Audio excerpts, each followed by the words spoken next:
বিবেকের কাছে একটু প্রশ্ন করুন তো, আপনি তো মানুষ, আপনার চোখের সামনে আপনার আপনজন চলে গেল, আপনার গ্রাম প্রতিবেশী চলে গেল, আপনার কি একবারও হৃদয়ে জাগ্রত হয় না যে আমারও মৃত্যু দিন ঘনিয়ে আসতেছে, আমারও এই পৃথিবীর মায়া পরিত্যাগ করে চলে যেতে হবে?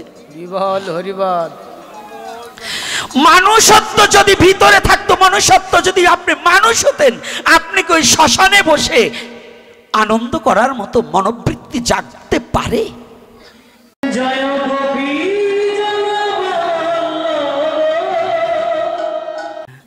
এই কথাটা একটু শোনেন। একটা প্রশ্ন আসছে, আমাদের শ্মশানে শব দাহ করার সময় মদ খাওয়া বৈধ না অবৈধ? এই ক্লাব দেবে পরে। এই কিছু কিছু লোক আছে, ওই যে আমার কিছু মায়ের আছে, যখন একটা ভালো কথা হয় খালি কোনো কোনো উলুর ধ্বনি দেয়, যেন ওই কথা না শুনি, শুনলেই তো আবার পালন করা লাগবে। উলুর ধ্বনি দিয়ে যাতে কেউ না শোনে, দেখবেন ওই ব্রাহ্মণরা যারা একটু অশিক্ষিত ব্রাহ্মণ, অশিক্ষিত বোঝেন তো, বাউনের ছেলে বাউন, কিন্তু লেখাপড়িও জানে না, শাস্ত্রও জানে না, কি জানেন মন্ত্র বলবার সময় দেখবেন ওই শুরুতে ওই যাইয়ে পুজো করবা, শুরুতে যাইয়া খালি উলুর ধ্বনি দাও, ঘন ঘন উলুর ধ্বনি দাও, কি করে না? দেখবেন যে ব্রাহ্মণে ঘন ঘন উলুর ধ্বনি দিবার খবর ঘন্টা বাজাবে, বুঝবেন ওইটাই মন্ত্র ঠিক মতো জানে না। বলেন তো কেন? উলুর ধ্বনি দেবে আর ঘন্টা বাজাবে, উনি যা কি বলে আর কেউ যাতে না শোনে। তাই সাবধান, তাই ভালো কথার সময় বেশি উলুর ধ্বনি দেবেন না, উলুর ধ্বনি দেবেন ভাবের সময়। তো এইবার এই যে শ্মশানে মদ খাওয়া, শ্মশানে মদ খাওয়া আমাদের ছোটবেলায় যখন আমরা দাহন করছি, আমরা জানতাম শ্মশান বন্ধুরে কেউ নাতি জামাই থাকলে, বয়স্ক লোক মারা গেলে একটু মিষ্টি মুখ করাতো, এটা বৈধ। আর ছোটবেলায় আর একটা জিনিস দেখতাম, যদি কোনো গরু মারা যেত তা শগুন এসে পড়তো। শগুন পড়তো না? শগুন চিনেন তো, দেখছেন তো? আর সবগুলোই দেখেন নাই, ওই যে এখন যে কয়টা দেখছেন না, দুই একটা আছেন আপনার বাবাইও দেখে নাই, বুঝলেন না? ওই যে এতটুকু এতটুকু হাত তোলেন কে আমি জানি না, চিড়িয়াখানায় শগুন নাই। এইবার ছবি দেখছে, বা বাবা গৌর হরি বল বেড়ে নাছে ছেলের, হ্যাঁ না পেরেও পাস করবে। তো এইবার দেখুন, আরে রসের কথাও মাঝে মাঝে বলতে হয়, নাহলে পোলাপান তো আসবে না আগামী দিন। আর এই কোটারে ধরে রাখতে হইলে রসের কথাও একটু না বললে হবে বাবা, হরি কথাও বলতে হবে এবং রসের কথাও বলতে হবে। তাই গরু মারা গেলে শগুন আসতো, আর এখন মানুষ মারা গেলে মানুষ শগুন যায়। বলেন তো কেন? কি বাবা মদ খাওয়ার জন্য যায় না শ্মশানে? তাই যারা শ্মশানে যে মদ খায়, শকুনের মধ্যে আর অগ মধ্যে কোনো পার্থক্য নাই। শ্মশানে শোক পালন করার কথা কেন? যতই শ্রীমদ্ ভগবদ গীতায় বলেছেন যে জ্ঞানী ব্যক্তি কোনো মৃত্যু বা কিংবা জীবিতর জন্য শোক করে না, তথাপিও মায়ার জগতে ভগবান কৃষ্ণ একদিন কেঁদেছিলেন, যেদিন অভিমন্যু বধ হয়ে যায়, যেদিন কর্ণ বধ হয়েছিল, ভগবান নিজে কেঁদেছিল। আর আমি তো সাধারণ মানুষ, এখনো মনুষ্যত্ব জাগ্রত হয়নি, এখনো মানুষ হতে পারিনি। তাহলে যাদের নিয়ে, যাদের একসাথে চলেছি, আমার মধ্য থেকে একজন বন্ধু, আমার গ্রামের প্রতিবেশী, আমার একজন ক্লাস ফ্রেন্ড, আমার একজন কলিগ, সে চলে গেল, দুঃখ প্রকাশ না করে সেখানে বসে আমি মদ খাচ্ছি, তাহলে পশুর সে কি আমি নিকৃষ্ট কি না বলুন তো? বিবেকের কাছে একটু প্রশ্ন করুন তো, আপনি তো মানুষ, আপনার চোখের সামনে আপনার আপনজন চলে গেল, আপনার গ্রাম প্রতিবেশী চলে গেল, আপনার কি একবারও হৃদয়ে জাগ্রত হয় না যে আমারও মৃত্যু দিন ঘনিয়ে আসতেছে, আমারও এই পৃথিবীর মায়া পরিত্যাগ করে চলে যেতে হবে? মানুষত্ব যদি ভিতরে থাকতো, মানুষত্ব যদি আপনি মানুষ হতেন, আপনি কি ওই শ্মশানে বসে আনন্দ করার মতো মনোবৃত্তি জাগতে পারে? একটু বিবেকের কাছে প্রশ্ন করুন তো।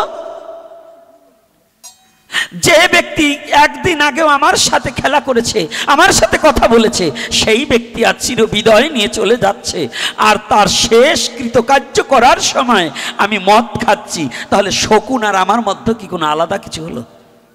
পশুর চেয়েও নিকৃষ্ট আমি, কারণ ও তো পশু, ওর ভালো মন্দ বুঝার ক্ষমতাই ভগবান দেয়নি। আর আমি মানুষ, সুদুর্লভ জন্ম পেয়ে মনুষ্যকুলে জন্ম মহাপ্রভু পাঠিয়ে দিয়েছে, আমি মনুষ্যকুলে জন্মগ্রহণ করে আমি মনুষ্যত্ব হারিয়ে ফেলেছি। তাহলে আমি পশুর চেয়ে নিকৃষ্ট। যারা শ্মশানে মদ খায়, ভারত হোক বাংলাদেশ হোক, এইখানেই নরসিংদী হোক আর ভাঙ্গা হোক আর ফরিদপুর হোক যশোর হোক, যেগুলোয় মদ খায় ওরা একটাও মানুষের মধ্যে নয়, ওরা পশুর চেয়ে নিকৃষ্ট। মদ খেয়ে মানুষ পুরানো সনাতন ধর্মের বৈধতা নয়, পবিত্র মানুষের একটা, এটা হয় একটা যজ্ঞ। মানুষকে দাহন করা এটা হয় একটা। শুনুন, সনাতন ধর্মে 2 প্রকারের নিয়ম, অন্যান্য ধর্মে 1 প্রকারের নিয়ম। আর সনাতন ধর্মে কয় নিয়ম? মানুষ একটা দাহন করে আর একটা সমাধিত করা, নাকি? কয়টা নিয়ম? কয়টা? সনাতন ধর্মে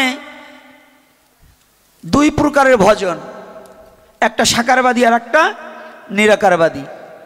সনাতন ধর্মে এত বৃহত্তম ধর্ম যে সনাতন ধর্মে খালি নিরাকারবাদী নয়, সাকারবাদীও আছে। আর সনাতন ধর্মে খালি সাকারবাদী নয়, নিরাকারবাদীও আছে। সনাতন ধর্মে ভাববেন না ওই নিরাকার ব্রহ্মের ভজন করে সে ভগবানকে পাবে না, এটা গীতায় বলে নাই, বলছে পাবে, হয়তো 2 দিন আগে হোক পরে হোক ভগবানকে পাবে, এজন্য তাকে তিরস্কার করা যাবে না। আবার আরেকজন নিরাকারবাদী হয়ে একজন সাকারবাদীকে আপনি তিরস্কার করতে পারেন না। সনাতন ধর্মে সাকারও আছে, নিরাকারও আছে। সনাতন ধর্মে দাহন করাও আছে, সমাধি করাও আছে। এই কয়দিন আগে এক জায়গায় প্রশ্ন করেছিল না যে আমাদের সনাতন ধর্মে মানুষ মারা গেলে, কোথায় যেন প্রশ্নটা করলো, যে ইসলাম ধর্মে মাইকিং করে, তা আমাদের সনাতন ধর্মে মাইকিং করে না কেন? কোথায় যেন বলছিল, নবাবগঞ্জ নাকি, না বোধহয় নবাবগঞ্জে না, আমাকে প্রশ্ন করেছিলেন। তা আমি তাকে উত্তর দিয়েছিলাম যে উত্তরটা কি করব না, ওখানে না, লক্ষণ দিয়া, সেটা হচ্ছে ফরিদপুর জেলা সালতা থানার মধ্যে। তো ওখানে বসে আমাকে এক ভদ্রলোক প্রশ্ন করলেন যে বাবা একটা জিজ্ঞাসা, কি আমাদের সনাতন ধর্মে কি মাইকিং করা যায় না? আমি বলছি হ্যাঁ যায়, কিন্তু বলছে করে না কেন? আমি বলছি একটা কারণ আছে, সনাতন ধর্মে যে খাওয়ার ধর্ম। বলছে কেন? বলে শ্মশানে পোড়াবার গেলেই তাকে খাওয়াতেই হবে। বলুন কি? তো এমন একজন ব্যক্তি মারা গেছে তার চাইলেই জোটে না। সনাতন ধর্মে, এই সনাতন ধর্মের লোক এত বড় বজ্জাত যে খাবার না পাইলে ওরা কোনো কিছু আর বোঝে না। অন্যান্য ধর্মে, ইসলাম ধর্মে একজন মানুষ মারা গেলে মিলাদ পড়ালে একখান জিলাপি দিলে হয়ে যায়, হয় কি না বাবা বলুন? একখান জিলাপিতেই তারা সন্তুষ্ট। আর এই জাত কি জানেন, এত বড় মাছের মাথা না হলে মাছের মাথাতে ডাল দিয়ে খাইতে হবে। আবার ওই আজকে 15 দিন অসহ্য করছো, সহজাতির যদি মাছ না খাওয়াও তুমি মাছ খাইতে পারবা না। এই বইলে বইলে মানে ওরে যাতে কিভাবে ধ্বংস করা যায়। ওর বাবা মারা গেছে, 3 লক্ষ টাকা চিকিৎসার বাবদে গেছে, তারপরে ওর বাবার শ্রাদ্ধ করতে 52 নেবে 50,000। আচ্ছা, তারপরে আবার গ্রামীরে চাপ দিয়ে কবে কি ওনারে নিমন্ত্রণ করতে গেছে, উনি বলবে কি হ্যাঁ কি আমাকে ওনারে না বললে আমি যাব না, বলে কি না বলুন? আচ্ছা, ও পেছেও গেল না, আর একজনের নিমন্ত্রণ করতে বলছে, উনি এবার ফট করে বলে কি অমক কি যাবে নাকি? বলে হ্যাঁ যাবে। বলে অমকরে বললে আমি যাব না। এই যে শয়তানি বুদ্ধিগুলো, এ যতদিন পর্যন্ত না যাবে, সনাতন ধর্মে যদি কারো মা বাবা মারা যায়, মাছ মাংস কোনো বৈধ নয়, মাছ দেওয়া কোনো বৈধ নয়, মাছ পরিত্যাগ করতে হবে। শ্রাদ্ধে কি মাছ দেয় আপনাদের দেশে?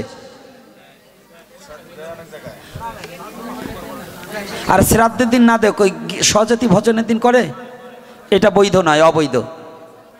আপনার যদি সামর্থ্য না থাকে শুধু খিচুড়ি দিয়ে, শুনুন, যদি আপনার সামর্থ্য না থাকে, গরিব হয়, শুধু খিচুড়ি রান্না করে হাতে হাতে প্রসাদ ভগবানের ভোগ লাগিয়ে প্রসাদ পেয়ে চলে যাবেন। তথাপি সৎ কাজ করবার নিমন্ত্রণ করুক আর না করুক, আপনার একজন দাহন করে দেবেন, এটা ভালো কাজ। একজন ব্যক্তি মৃত্যু হয়ে যেন তার আপনাকে নিমন্ত্রণ করেনি, আপনার নিমন্ত্রণ করার দরকার না। আপনি সনাতনী হয়ে আপনার কর্তব্য তার সৎ কাজ করা, তার সৎ কাজ করা। হরিদাস ঠাকুর যেদিন দেহ রেখেছিল সেদিন কাউকে নিমন্ত্রণ দিতে হয়নি, আমার মহাপ্রভু নিজে হাতে করে তাকে সমাধিস্থ করেছিল। আর আমি সেই ধর্মে জন্মগ্রহণ করে একজন আমাকে নিমন্ত্রণের উপেক্ষা করব কেন? কেন করব? কি কষ্ট পাচ্ছেন আমার কথায়? আর কষ্ট পেলেও আমার কিছু করবার নেই, সত্য যেটা বলে যাব। তাই আপনাদের চরণে হাত রেখে বলছি, যদি কেউ আপনার বাড়ির পাশে মারা যায়, আপনার নিমন্ত্রণের প্রয়োজন নেই, তার সৎ কাজটা যত তাড়াতাড়ি পারেন করে দেবেন। এতে ভগবান সন্তুষ্ট হয়ে, আপনার প্রতি সন্তুষ্ট হয়ে, আপনি যেদিন দেহ সাঙ্গ হবে, আপনার লীলা যেদিন সাঙ্গ হবে, হয়তো আপনাকে ভগবানের দূত এসে আপনার সৎ কাজ করে দেবে। এটা বিশ্বাস রাখতে হবে, এটা বিশ্বাস রাখতে হবে।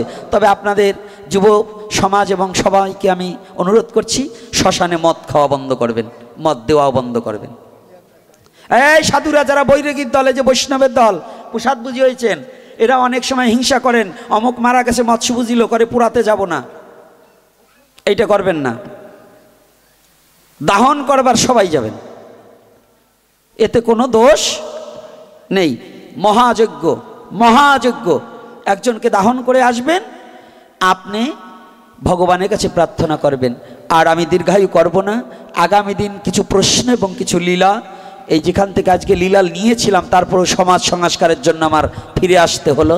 আগামী দিন সকালে সকালে আসবেন, কিন্তু আসার আগে